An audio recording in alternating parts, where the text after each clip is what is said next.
The 14th Circumpolar Congress on Health has kicked off in Yellowknife.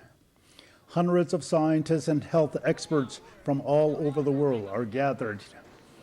There's a big agenda, speakers covering everything from combining traditional and modern medicine to mental health in the Arctic.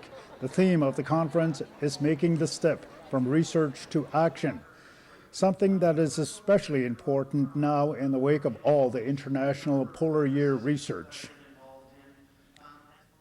Today at the conference, one topic that hit close to home is the impact oil and gas development could have on human health. Gunhild Hoogensen is Dutch-Canadian. She is researching the impact oil and gas has had on people living in Russia. CBC's Lauren McGuinness asked her about her research. So what's the connection between oil and gas development and health in the north? What we're specifically taking a look at is actually if there are any physical impacts of oil and gas development on health. And how we're doing that is we're collecting blood samples in this case it's in Russia, in the Komi Republic.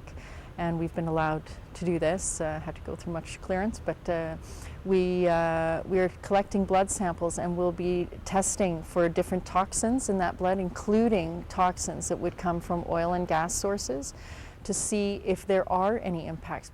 Now, this is an interdisciplinary project, so explain to me some of the other ways you're also looking at this question of the impact that oil and gas development is having.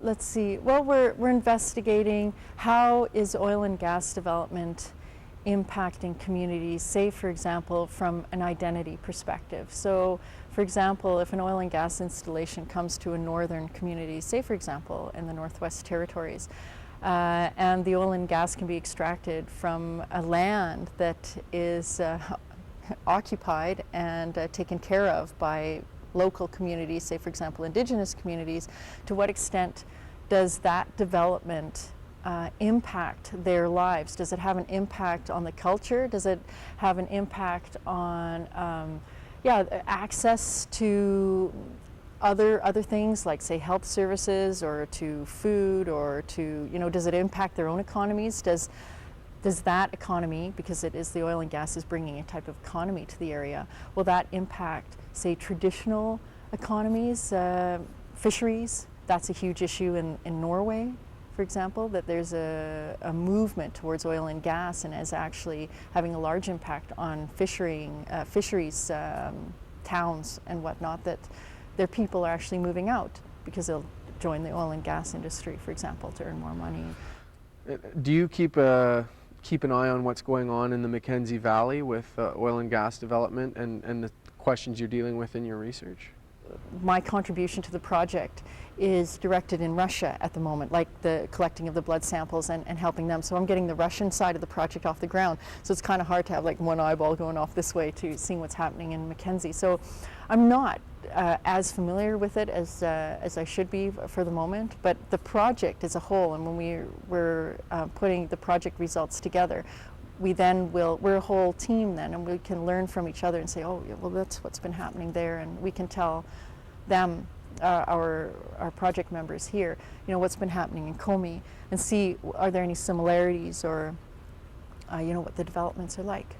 What factor is climate change when you're doing this kind of research into health outcomes and how they're affected by oil and gas development up here?